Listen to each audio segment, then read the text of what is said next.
Welcome to Cave Branch. This is my property up here. This is the off-road, off-grid site, and I'm going to show you some of the resources that I have and how I'm utilizing them and how I will utilize them in the future, and hopefully through trial and error I can make more power. This house is totally off the grid, and it is most definitely off-road because, as you can see, that is a creek, and that is what we drive through to get up here. And no wires running to the house, no transformer. That is the end of the civilization right there. It comes in from that way, and once they get to here they stop, and we don't take anything off of that line. Telephone, TV, nothing. We may get TV one of these days, but I get internet through wireless through my cell phone. Get electricity through a couple of different sources. That is one of them. You have to look at your property and you have to see what resources do I have. And I have seen for years all this water going right past my house, right on down the creek, completely being wasted. You know, I mean, it's not wasted, but it's passing over my property without me getting any benefit out of it besides maybe the noise of the water running and all that. So I decided I want to get some use out of that water, and I'm going to make me some power. Well, right there, what I have, an old wire spool that I got for free. Everything here was free, except for the magnets to convert the alternator. That's the only thing I spent any money on.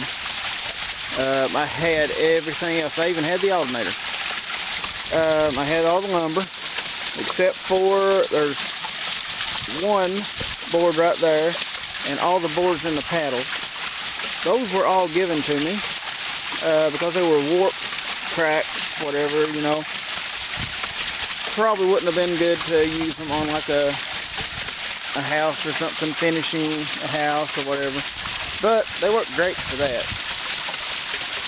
It's just 1x12 that I put in. I measured the circumference of the wheel, took it apart, and it's spaced a foot apart, and then each one is spaced about 10 inches apart.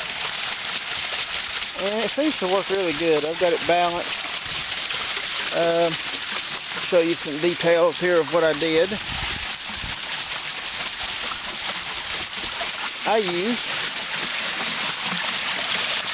that is a wheel bearing from a car, a front wheel drive car, and I got a piece of all-thread rod going through it. I've got a wheel bearing on each side. The all-thread rod is tightened up to a sprocket here off of an old bicycle, and it runs a bicycle wheel, and as you can see, it sped that up. Then the bicycle wheel was perfect to use as a pulley. It actually, look how nice that fits down in there. It's perfect. The wheels warped a little bit, or the rims warped, but it doesn't hurt anything. And then that goes to an alternator. Now this is not just a standard car, well, it is a standard car alternator. It comes off a Cavalier, but it has been converted. It's now a permanent magnet alternator. As you can see, there's only the two wires, one going to the hot terminal and one going to the ground, but it's nothing going to the field because there's no brushes in it anymore. I just pulled out the rotor, and I'll show you how I did all that later on. But I'm surprised at how well it works. Now, let me see. I'm going to try to do this with one hand here. without getting meter wet. Okay, I'll hold the meter right there. Let's see if I can get a shot of the meter. Okay. Now, if I touch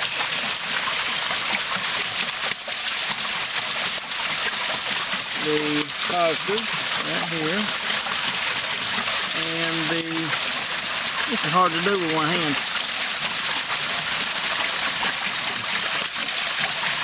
Well, right now, I'm getting about 40 volts. And that is spinning at that speed. So I set the magnet, it was spinning a lot faster. It won't spin any faster than that with any type of load on it. But you take that off and this wheel will just whiz around. Now that comes out of the alternator, up and into this pipe.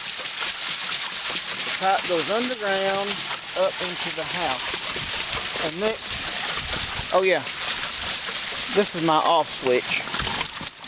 To turn the wheel off, I take this rock and I put it right down in there. It stops the water. That's my off switch. Now, I will show you the other end.